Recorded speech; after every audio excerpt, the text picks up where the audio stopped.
Yeah, but it's making a little clattery clatter. Let's see if it'll quiet down. It probably will. Yeah, it's starting to quiet down, it sounds like. Do what? Are we causing that? Oh yeah, ignore that crap. Dogs? Yeah, they do that crap if you fart. Alright, well let's try to run it a little longer. I'm gonna try it on some gasoline. Okay.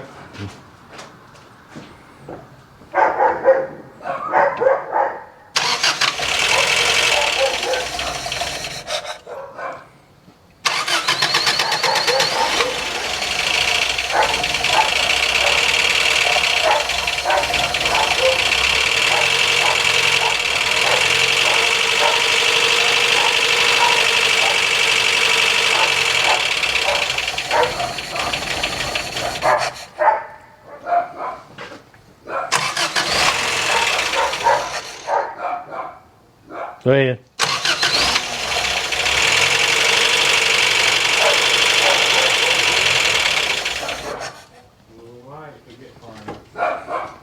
That's it. Okay. Well, I could probably hook up a fuel system and see if it gets better. Yep.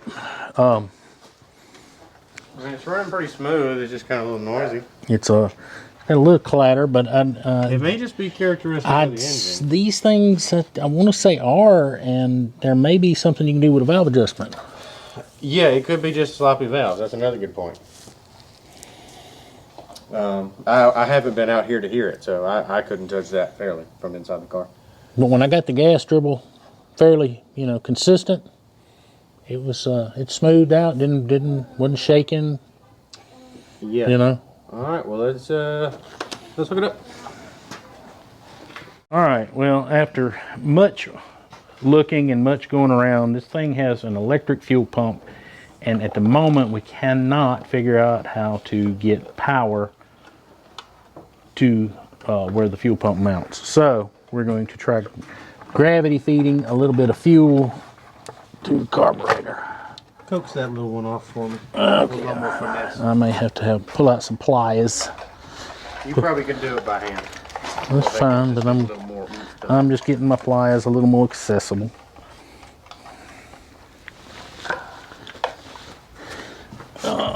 Which one did you want there, son? This one? Oh yeah, the little dinky one there. Trying not to break off the nipple. That's what I'm trying to do.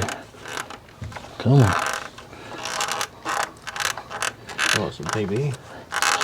Any kind of anything. Just put a little squirt around it. That'd probably help.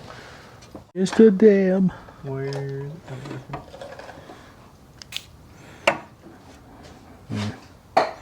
Let's see if we can get some to go down inside there.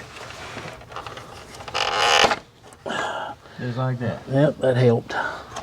Right. What else? I was gonna say one underneath. It'll come from this one easier. Yep. All right. If you carefully put that back, it ought to lay back in place. Should be that one. Dang it! Got to take that rock hard line off right there. We're gonna have to replace it anyway. Yeah, I know. That's just like Yeah, Phillips. I got one on me. I could probably use. I got a little stubby right here. I got it. Leatherman. Probably give you a little more leverage. Yeah. No, I got plenty of leverage. It broke loose. What are you talking about? I know, but it ain't full. You stand in front of the camera. Yeah. Knucklehead. All right. Because I look good. Yeah, right. Especially from the back. All right. Getting that line off, I think it's going to be a futile attempt at getting that line off. But we're going to try. I'm going to say we're going to try. What I want you to try to do. PB? You could try it, but I don't think it's going to do anything on this. Grab that line, or see if you can get your fingers on that line and try to coax it, pull. Right. There it went. All right. All right, you ready? Yeah. Come on, hose pipe. Come off of there. I think we're going to have to undo this. Maybe not. It's putting a bunch of. It's so stiff that it. You're almost there. We need to get it off. There it is. Hang long. Nothing you ever heard me say before. All right. Shoot, let's just ride this driver to the roof. We can ride. I just run it up there in the floorboard and just push the pump on the top of the tank. It's not a bad idea. No, I'm not doing that. What'd you do with the can? Jordan did it. Shut up and go get the tank. You said you had some 5/16 line? I think I do, yeah. Let me go look. I think I know where it is too. Well, that would be helpful if you knew where it was. I'll be working on getting this undone on this boat tank. Yeah, we got my old school Evinrude tank here. This is one for a twin line Evinrude. So we're going to try to see if we can't somehow plumb this in and use this for a temporary fuel system. We'll get him to plumb it in so we can use that fuel filter in the back, because I don't know what kind of contaminants are down in this tank. Not a lot, I don't think, but I don't want to get anything in his carburetor if we can help it. I think this is a quarter, something like that. So, but this ain't a real high horsepower motor. It don't take a whole lot of gasoline. So, all right. Well, we started trying to set up a temporary fuel system, and we got something going on inside the carburetor, and it's flooding. So we're going to try to clear it and see if we can get it to. It may crank up and run a minute, and it's probably going to die. So go ahead. Hook me back up. Oh, yep. That'd be helpful. All right, give it a shot.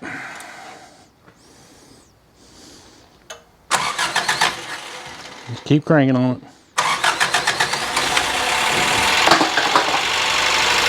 Breather.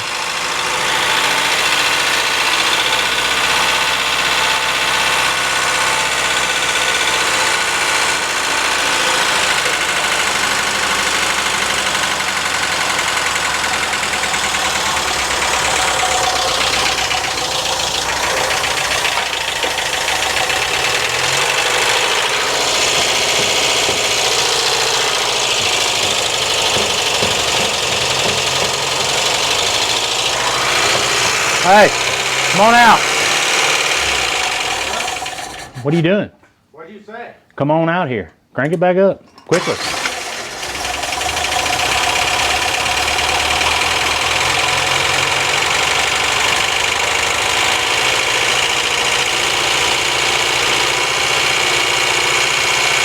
It sounds like my Subaru, but a lot louder. You know what I mean? Like, it's the same sound that you say is concerning when you start that one. It's just a lot louder. I'm wondering if it's just... And this thing's got a gear-driven timing chain, so that could be making noise too. It's more clattery sounding though. Yeah, sound like it's in a valve train. It'll warm up and probably get quieter. The oil light did go out, right? Yeah, it has an oil pressure gauge that's making 75 right now. We're almost 75.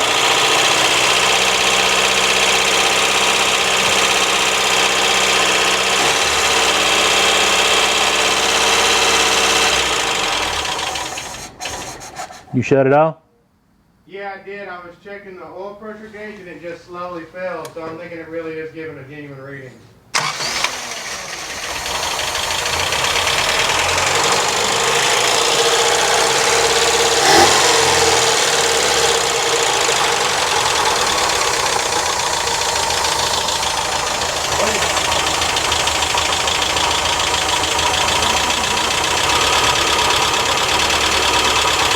What's it down to now? The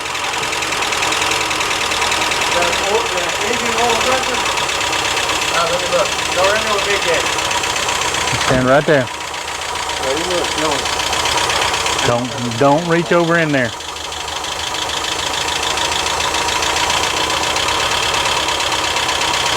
It's hanging around 50. 50. Okay. say it's getting a little quieter? Idled it down. Yeah, that's probably pretty fine. You just adjust the idle screw? About half turn. I don't know how, I think it's supposed to be at 700 or something like that. It's hard. They got a tack in there? Yeah, it works. What's it set at? Right there.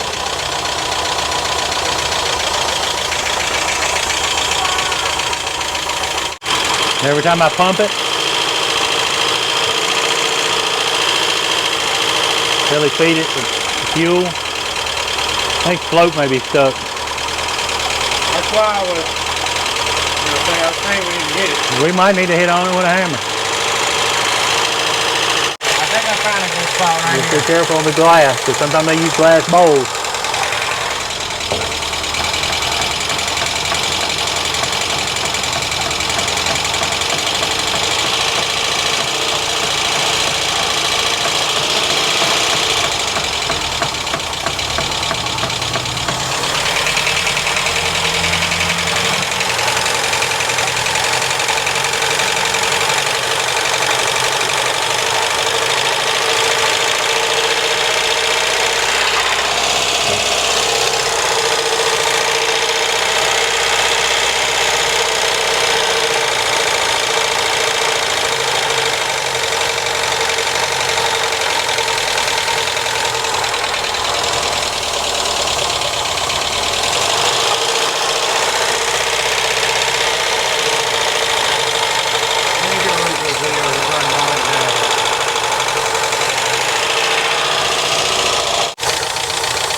Well, and run was good.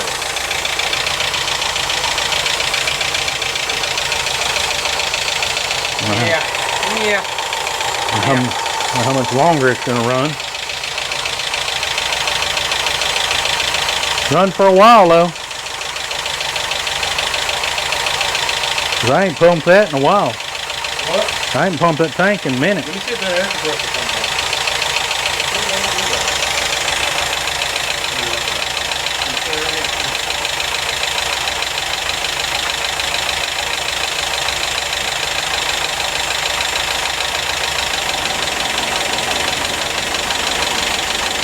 Compressor kick on? Nope, fan came on though.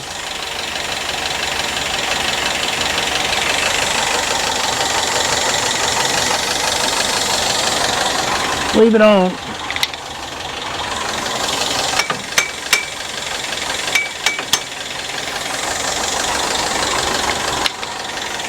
gotta make it work.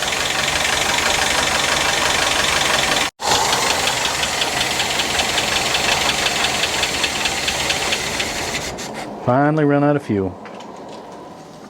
All right, well, we were able to get it to run. It was a little clacky when it started, and the more it ran, the more it come up to temperature, operating temperature, the quieter it got. Every time I've ever heard one of these old Subarus, they sounded way clackier than I ever would have thought an engine should sound. But the more this one ran, and the warmer it got, the better it sounded. I was pleased with that, and I know he was too. He's the main investor in this project, so I know he's pretty pleased. We've got to try to come up with a service manual. We've got to figure out why we're not getting power back to the electric fuel pump. We've got to do a proper walk around of this vehicle. We haven't done a proper walk around to show you everything that we could show you on this vehicle. This car has so many different things and so many features that a low buck Japanese car just didn't have back in the day. I know this is 86, and this is kind of the turning point to where they started stepping their game up. All the neat little gizmos and widgets that the Subarus had. These things are just really quirky, and I know now why everybody goes gaga over them. I've always wanted one just because I thought they were cool, but all the little stuff that's inside this car, man, it's just... It's a trip. It's a trip. Way ahead of its time. Way. Things that you take for granted now in a car, you see them on this car and you really understand how special it is. Yeah. And where it came from. And that this generation of Subaru is what motivated car manufacturers to start creating those types of technologies and incorporating them into everyday cars. Yeah, yeah. This little thing's pretty special. It's got some of the original paperwork, got the original owner's manual, got all that stuff still in its original sleeve in the glove box. As far as we can tell, everything on it's original, even down to the starter. The starter looks original. But don't get too carried away. We're going to do a proper walk around of this vehicle, show everything what it's about. This vehicle will be coming up for sale, and if you would like to inquire about it, and or you can just watch the process and see what we have to do to get it running and going. So we got a lot of work to get done, and in the meantime, why don't you go out and watch another video coming on the screen right now.